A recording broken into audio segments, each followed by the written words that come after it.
All right, music fans, welcome back. Harmless me here again, talking real music in real time for a few real people, just like you and just like me. So Steve Perry released a Christmas album, and a few people were interested in hearing about it. On our Patreon page here on this particular channel, I posted one of the songs and just wanted to gather some thoughts, and people have chimed in. And I gotta be quite honest, people weren't all that enthusiastic about the Steve Perry Christmas album, but I'm here to rescue Steve from the harsh criticism and to say, not bad at all. 8 tracks, Steve's vocal still up to par, especially with this material. I think this material is kind of designed for where Steve Perry is vocally these days. I believe all of these songs were probably recorded back during the Traces time, probably right after Traces was finished. Perry got in there and worked through 8 compositions, 2 of which showed up early on. Have Yourself a Merry Little Christmas actually came out the year Traces was released, and then Silver Bells, I believe, was the year after. And then Perry kind of sandbagged all the other songs. And there are only 6 other tracks here, including the Christmas song, which is a good one. I'll Be Home for Christmas, another good one. Auld Lang Syne, which is a great song to do. Winter Wonderland, and then What Are You Doing New Year's Eve, which is a little Santa Claus Is Coming to Town, which I liked a lot. These are all very much in the Bing Crosby, Nat King Cole vein as far as arrangements go. I think Perry did liven a couple of those arrangements up and give them more of a Motown feel. Overall, on a scale of 1 to 10, I'll give it a 7. Okay. It's not breathtakingly good. It's not going to top some of the more familiar versions of these songs. But what Steve Perry smartly did was he got representation. Christmas has not at all been represented well in the case of the band Journey. They have no Christmas music out there. I know Neil Schon did an instrumental record, and Jonathan Cain is basically recording Christian music. And I know he did a Christmas album that was very Christ-centric. And again, that stuff is probably not going to get on mainstream stations. It might, but I can almost guarantee you that Steve Perry will get on the iHeartRadio playlist, at least for a couple of months. And for Perry, that does spell a revenue stream. It spells revenue. It spells M-O-N-E-Y. And it's smart because next year it happens again, and the year after that. So this is residual income. And whether Perry lives 20 more years, 10 more years, or, defies logic and lives another 40 or 50 years, which probably isn't going to happen, his estate, whoever that might be, will benefit from these songs being on the radio every single year for eternity. Again, the album, really good production. Perry's vocals, like I say, it's not the Steve Perry of yesterday. It is the Steve Perry of today. Most of these songs recorded right after Traces, from what I can tell.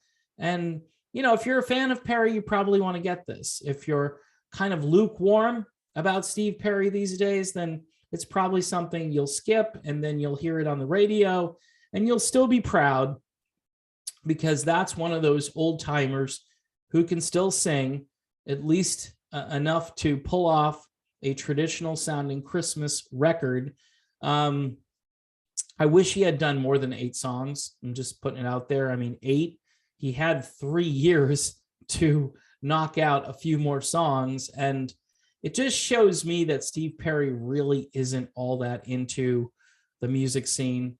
He's got stuff happening, but it happens very slowly. He does enough to keep his fan base interested, but he really doesn't do all that much to really engage the entire system. I think what happens is, because Perry does take these long breaks, that he's able to make people more interested in his music. He goes away for a while. He comes back and people are like, okay, yeah, I haven't heard Steve in a while, so this will be cool. And, you know, his history is Street Talk, 84, Love for the Love of Strange Medicine, 10 years later, 94. And then Traces, how many years later, in 2018, right? So it's like 24 years later or something like that. Is it? I'm not doing the math right here, but there are long gaps between Steve Perry albums and appearances, and that tends to bode well for Perry when he comes out from the shadows. People are interested in what he's up to, and it just, again, absence makes the heart grow fonder. Now, nostalgia is important because it's lacking in today's world. So this album, even though it was never intended to be that way, is rather countercultural.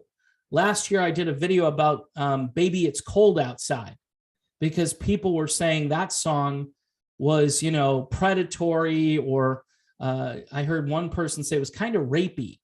That's the word they used when I was talking about it. And I'm like, really?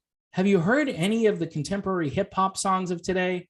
And you're complaining about a song from like the 1950s and saying that it's kind of rapey. Okay.